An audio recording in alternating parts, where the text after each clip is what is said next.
just checking in with you. Today's video is going to be a little bit different. I'm mostly just doing some housekeeping on things that I haven't had a chance to edit and post in their own standalone videos. So you'll get kind of a mix and match of stuff here at the end, but I hope everybody's been doing well. I've been sort of pulled through a lot of obligations these last few weeks.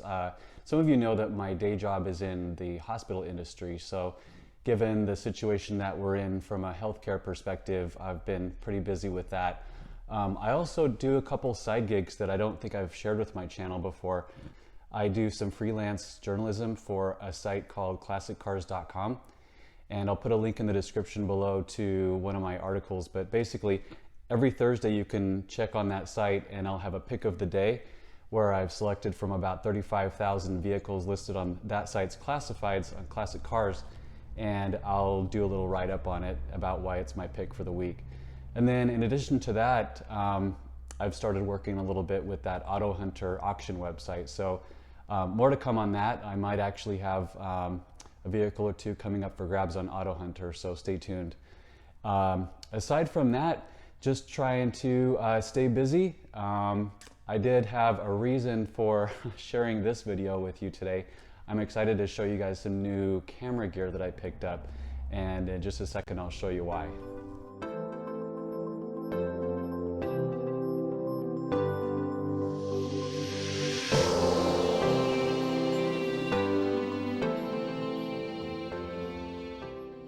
Just saw right there, the RL's hood struts are toast. These are very common failure items. They don't last forever, and the hood's a really heavy thing. So something to add to the list. But last night I was out here getting ready to hook up a trickle charger to the battery so I could take a friend to the airport in this car. And I had my phone sitting here for a flashlight because I didn't have the garage light on.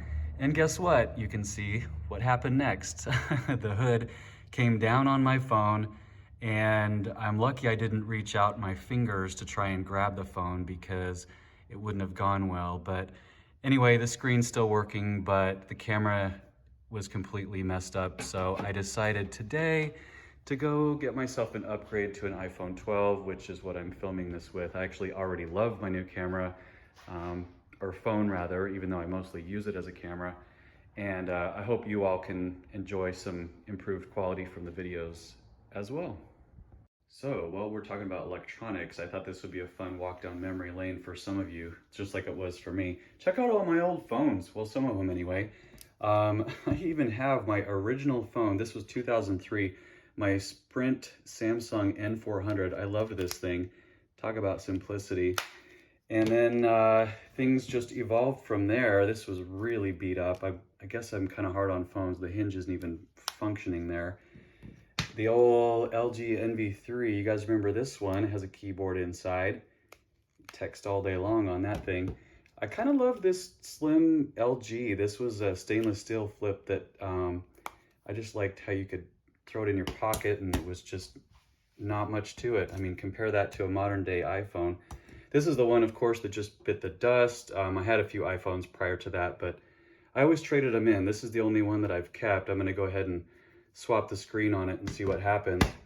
Down here, these are my iPods. So I do still use a traditional iPod on longer trips. Believe it or not, this is an 80 gig classic. I mean, it's so old. Look at the screen protector, but 15,000 songs on it.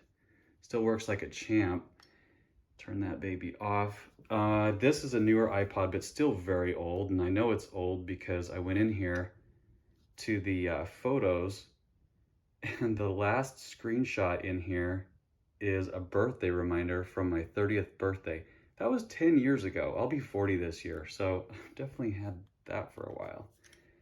And then video cameras. Check this baby out. I put this SpyCam sticker on here for no reason, but these four are all tape-based. I think later in evolution of camera technology, the tapes got smaller, but they were still kind of a pain to work with, especially for car stuff, because it was tougher to mount things outside. So that's the GoPro collection. This is an older Hero 3. It works okay, but the audio's not great, so probably won't use it a heck of a lot. This is my latest toy. It's a Hero 7 Black, which I'm kind of a fan of so far. I haven't really had a chance to explore it too much, but I'm excited to, especially because, check this out. I got a suction cup exterior car mount. I'm going to use that for some phone and GoPro stuff. So be thinking of stuff that you guys want to see, like from rolling shots. I think that'd be fun to play around with some more camera angles than I'm used to doing here on the channel. So I hope you enjoyed the tour. Little update for the RL today. I picked up a set of extra wheels, full-size wheels, so I'm gonna ditch the donut spare and put a full-size spare underneath the carpet tray here. The only thing you have to do is remove the little styrofoam spacer, and then this should close just fine around that. Now it's the RL's turn for some maintenance, getting it dropped off here for a timing belt and water pump. I am super proud of myself right now for following a YouTube tutorial. So the RL steering wheel has always been awkwardly high, like all the way raised.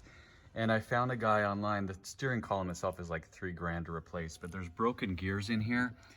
And all I had to do was disconnect, remove the steering under dash panel, and then remove the motor, the steering wheel motor with a couple of bolts. And then there's this, you can almost see it, right? It's just this mess of broken gears in here with some lubrication. And you literally just take a screwdriver and stick it in there and then spin it whichever way you want the wheel to go down, and then leave it alone when you get it set to the right position. So I finally got this wheel pretty much all the way down. That's kind of where I like to let it ride. I'm gonna put it back together now. What have we here? As I roll by in the Type R. Oh man, that thing's pretty rough.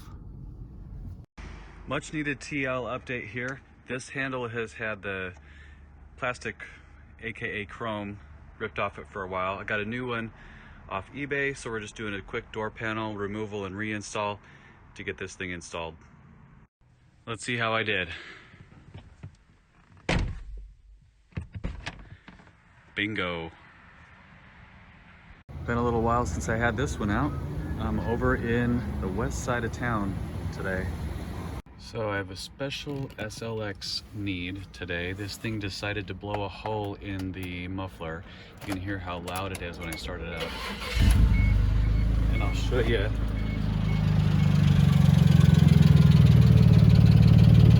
Right there. So we'll take a look and see what my options are. 129 bucks later is all, and we're back up and running. So what did we get here? Nice new muffler. Looks good. Sounds even better. My SLX literature collection is coming together nicely. This is a new ad today, new edition anyway. The Honda Horizon, couple Jackaroo items, Opel Monterey, Vauxhall Monterey, Acura SLX, Isuzu Bighorn, and the original Trooper.